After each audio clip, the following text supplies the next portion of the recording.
Hello everybody, I am playing Baldur's Gate, or I will be playing Baldur's Gate, seeing as there's this whole thing about this new edition of Baldur's Gate that's coming out. I don't know anything about it. I went to their site to have a look around, and I found nothing there. It didn't make any sense to me, so I also watched like a couple of videos, and they went on and on and on about like some changes that had been made, and they had mentioned nothing about what I actually wanted to know. So I'm afraid I don't know anything about this new edition of Baldur's Gate that's coming out, or has come out, or whatever. So if you know, then just post that in the comments and let me know, because I don't know. I'm ignorant at the moment. You can't actually turn down the sound at the moment, so I've got it completely turned off, as in I'm not recording it, so you won't be able to hear any of the game volume for a little while. Don't worry, we'll fix that. Now, we're going to be doing a couple of playthroughs of this game, given the fact there's this whole new edition coming out, and it's going to be awesome, I'm sure. Just felt like this would be cool to play. Now, I'm only going to do a couple of episodes of this, so if you like this, and you want more of this, you will have to hit that like button, you'll have to post comments, or I'm just going to do a couple of episodes and then call it a day. So if you love it, it's up to you, and you will have to let me know. So, enough babble. What are you babbling for, Tempus? Get started already. What the hell's this Baldur's Gate thing? So I've just selected new game, and it's the character generation. Now, the thing about these Baldur's Gate games is that they're based on the old D&D, like, stuff. All that kind of complicated rubbish that happened back then. And I call it rubbish, but it's all awesome! Okay? You don't even know how awesome it is. I never played the paper-based D&D or any of that, but I can tell you that Baldur's Gate is pretty damn sweet.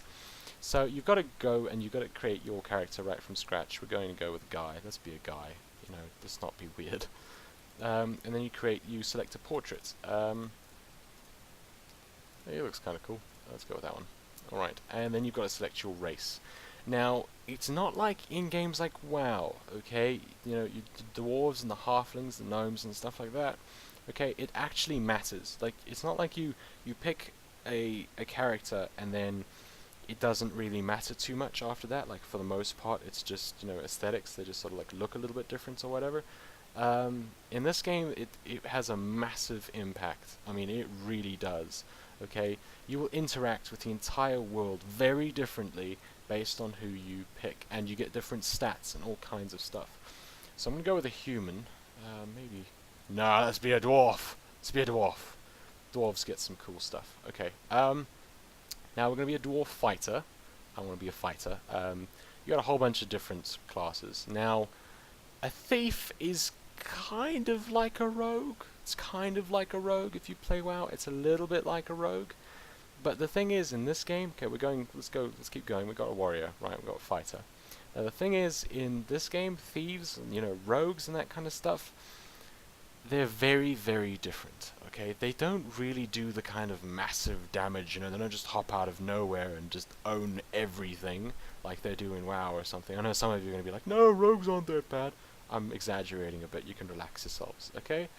But in this one, rogues and thieves, okay, if you're in the front lines, you will get punched into mulch, you will be spread across the floor, and they will scoop up what's left of you and put it on their bread, okay? Rogues are there because you need them to pick locks and pick pockets, and you need them to detect traps and all that kind of stuff. That's what you need rogues for in this game. They are actually pretty useless as fighters. At least that's how I think. I'm not an expert at this, but that's how I've encountered them to be. Now then you've got to pick your alignment. Okay, so this is a game, if you've ever played games that have, you know, what they call moral choice, okay? These are the games that have real moral choice, okay? So now you've got lawful good, you've got neutral good, you've got chaotic good, you've got lawful neutral, true neutral, chaotic neutral, lawful evil, neutral evil, chaotic evil. Now if you pick a chaotic, that's when you're kind of a little bit psycho about it, a little bit psycho. Now I generally pick lawful good because that's just how I am, and if you select them you'll get this massive read through, which you can read through. I mean, there's just so much stuff to read through.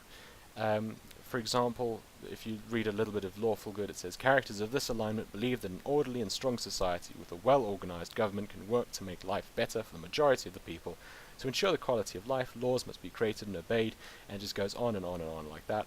And then you got lawful evil, and that these guys say these characters believe in using society and its laws to benefit themselves. Okay, so that's how it all goes along. Alright, and let's select lawful good and continue on. Now we've got abilities, or stats, as you might know. Now these are actually rolled, okay? Again, it's not like WoW. You don't just get your super buff character, you know, you don't all start with the stats, and who even cares if you had these stats in WoW? It would make like no difference. You just slap on some gear, and that's how you get those stats. It doesn't work like this in this. It is very important. So now you can click this reroll button to roll the different stats, and different stats are important for different ones, and if you click it, it tells you which ones are important for different things. Now, strength is extremely important for fighters, so I'm just going to take away all of that wisdom. I don't really... Let's just take away that wisdom. I want to pump strength just to max. There's dexterity, which is... I'm not sure how all of these work, to be honest. Constitution is health, I think. Intelligence is for like mages and stuff. Charisma helps you get, helps you like talk to people, helps you get them on your side, and like gets you lower prices at stores and stuff. I'm not an expert at this, like I said. So I've got 18 strength, I've got 18 constitution, I've got 15 dexterity, I've got 13 charisma, 9 intelligence, and 6 wisdom. I can probably take a little bit away from intel, and let's give that to dexterity. I think that, I'm not sure, but I think it might affect my hit. I'm not entirely sure about that. I'd have to read. I haven't done this for so long. My new PC can actually run this game, and it's just absolutely fantastic. So now we've got our stats, it's time to go for our skills. So again, you know those days in older WoW where you had to go and you had to hit things to try and level up your skill. Okay, it's not like that.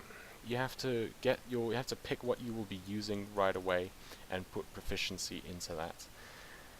Now, I think I don't really want to go for bow. I mean, I'm a fighter, so what's large sword? The sword class allows the character to use bastard swords, two-handed swords, long swords. Long swords, okay, so let's get long swords.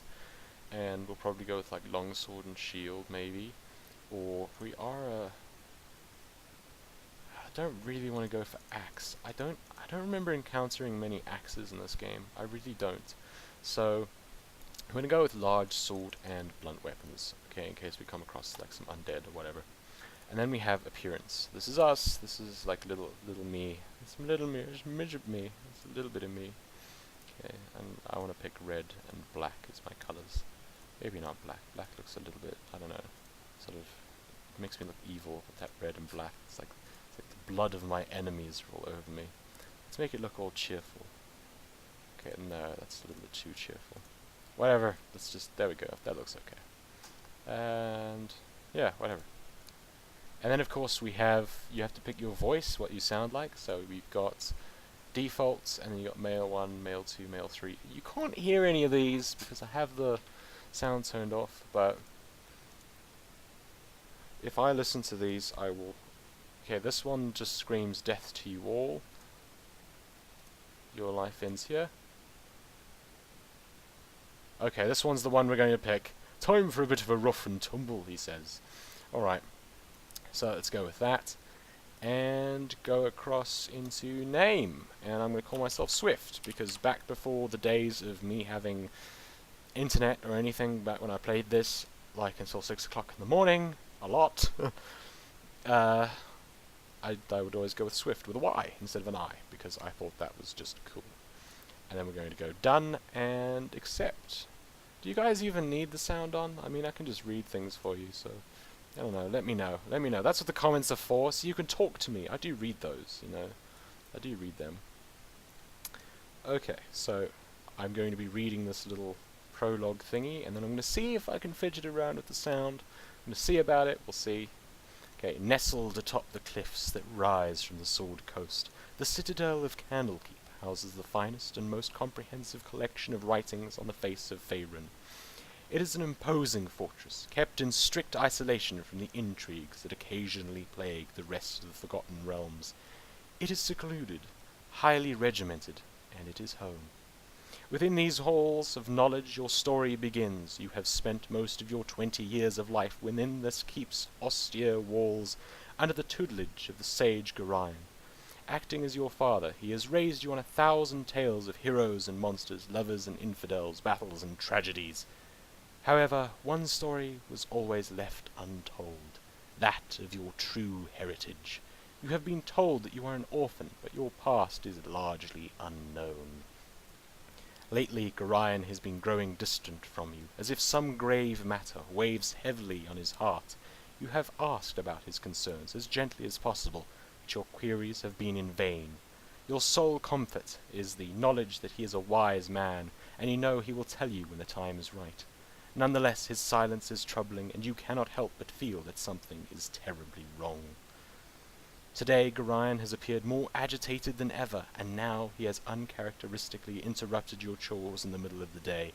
Imparting hurried instructions for you to equip yourself for travel, he has handed you what gold he can spare, but given no clue as to why. Nevertheless, you now stand before the Candlekeep Inn, ready to purchase what you need for an unplanned and unexpected journey. Oh, it's so good. The voice that reads these is so much better than I do, but, I try. So let's go and see if we can have a look at options, sound. What do we have here? We've got volume controls, people. We have volume controls. Okay, let's just turn a lot of this quite far down. We can have voice a little bit higher, I guess. Movie, we'll have movie. Pretty good. Maybe a little bit of music. Nah, let's just keep it about there. Is it off when it's there? I don't know. Let's see. Maybe move these a little bit there. Voice volume. Okay. And subtitles and command sounds, selection sounds, seldom. Done.